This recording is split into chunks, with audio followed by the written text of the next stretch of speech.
नमस्कार मंडळी, मी दीपाली. स्वामी दीप किचन या चॅनलमध्ये मी तुमचं सर्वांचं मनापासून स्वागत करते. आज मी तिळगुळ पोळी करणार आहे. मंडळी, तुम्हाला तर माहीतच आहे, मकर संक्रांत जवळच आली आहे आणि त्यामध्ये थंडीही खूप पडली आहे.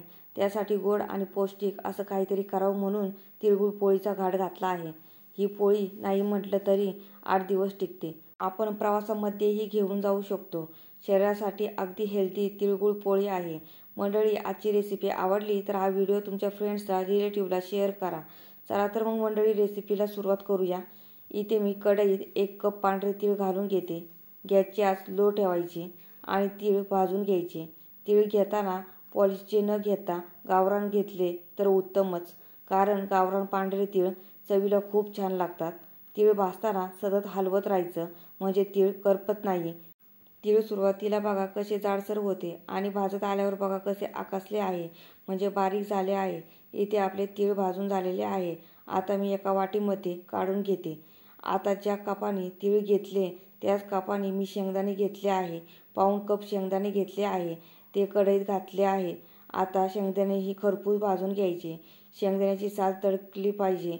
हे पहा, शेंगदाणे चांगले आतपर्यंत भाजले आहे. आता तेही मी एका वाटीत काढून घेते.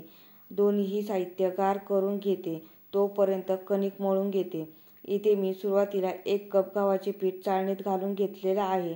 आता पीठ चाळून घेते, म्हणजे काही कचरा किंवा भुसा असेल तर तो चाळून निघतो. इथे मी पिठाचा दुसरा कप चाळणीत घालून घेतलेला आहे. तेही पीठ मी चाळून घेते. इथे मी 2 कप पीठ घेतलेले आहे. अर्धा चमचा मीठ घालून घेते. आता 2 चमचे कडक तेल पिठावर घालते. कडक तेल पिठावर घातल्यामुळे पोळ्या खुसखुशीत होतात. कडक तेल पिठात घातल्यावर लगेचच हात लावू नका. हात भाजू शकतो, म्हणून चमच्याचा वापर करा. सुरुवातीस चमच्याने तेलात पीठ एकत्र करा. थोडं कोमट झाल्यावर हाताने पिठाला तेल चोळून घ्यायचं. हे पहा, पिठाची मूठ चांगली वळती, म्हणजे तेलाचं मोहन व्यवस्थित बसलं आहे. इथे मी पीठ मळण्यासाठी 1 कप पाणी घेतलं आहे. पिठामध्ये थोडं थोडं पाणी घालायचं आणि पीठ चांगलं मळून घ्यायचं. पीठ मळताना एक गोष्ट लक्षात ठेवा, पुरणपोळीला किंवा चपातीसाठी पीठ मळतो तसं पीठ मऊसूत मळायचं नाही, घट्टसर पीठ मळायचं. हे पहा, इथे माझं पीठ मळून झालेलं आहे.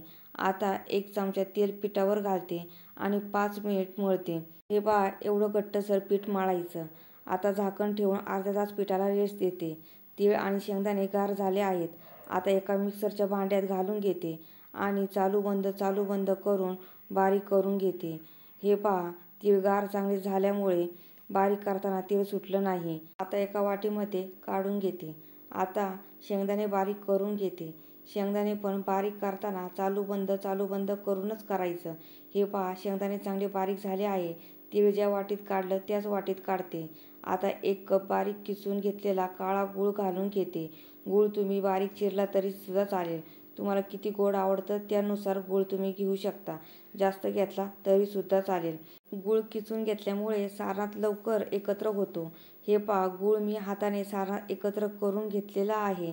तरी सुद्धा एकदा मिक्सरच्या भांड्यात सारण घालून घेते आणि पल्स मोडवर फिरवून घेते. असं केल्याने गुळाचे थोडेफार खडे असेल तर बारीक होऊन सारणात गूळ एकजीव होईल. सारणात गुळाचे खडे असेल तर पोळी लाटताना त्रास होतो. पोळी व्यवस्थित लाटता येत नाही, म्हणून सारणात गूळ घातल्यावर थोडंसं मिक्सरला फिरवून घ्यायचं. आता सारणाचा सुगंध चांगला येण्यासाठी 1 चमचा वेलची पूड घालून घेते आणि थोडंसं जायफळ किसून घालते. आता चमच्याने सारणात एकत्र करून घेते. इथे अर्धा तास झाला आहे. आता पिठावरचं झाकण काढते आणि 3 ते 4 मिनिट थोडंसं पीठ मळते. त्यामुळे पोळी व्यवस्थित लाटता येईल आणि सारणही उंड्यात व्यवस्थित बसेल. आता एक छोटा पिठाचा गोळा काढते. तुम्हाला किती मोठी पोळी करायची त्यानुसार पिठाचा उंडा घ्या. हातावर गोल वळवून चपटा करा आणि थोडंसं कोरडं पीठ लावून उंड्याची खोलगट वाटी करायची. मला कोरड्या पिठाची गरज नव्हती म्हणून मी कोरडं पीठ लावलेलं नाही. तसंच मी वाटी करून घेतलेली आहे. हे पहा, अशी खोलगट वाटी करून घ्यायची. आता सारण उंड्यापेक्षा दुप्पट भरायचं, त्यामुळे पोळी खायला छान लागते. वाटीत सारण भरलं की माझ्यासारखं अंगठ्याने सारण आत सारायचं. इथे मी उंड्यामध्ये 2 चमचे सारण भरलेलं आहे. आता वाटीच्या कडा वर घ्यायच्या आणि जवळ आणायच्या. उंड्याचं तोंड बंद करायचं. जास्त पीठ काढा, नाही तर माझ्यासारखं हाय तिथंच चिकटवा आणि हातावर उंडा चापटा करा आणि गोल गोल फिरवा, त्यामुळे सारण कडेपर्यंत येतं. आता उंड्याला कोरडं पीठ लावते. थोडासा हलक्या हाताने दाब द्यायचा, म्हणजे आतलं सारण पोळीत पसरतं. आता पोळी जेवढी पातळ लाटता येईल तेवढी पातळ पोळी लाटून घ्यायची.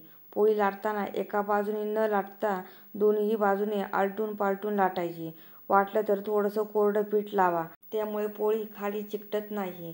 पोळी दोन्ही बाजूनी लाटल्यामुळे पोळी दोन्ही बाजूनी पातळ होते.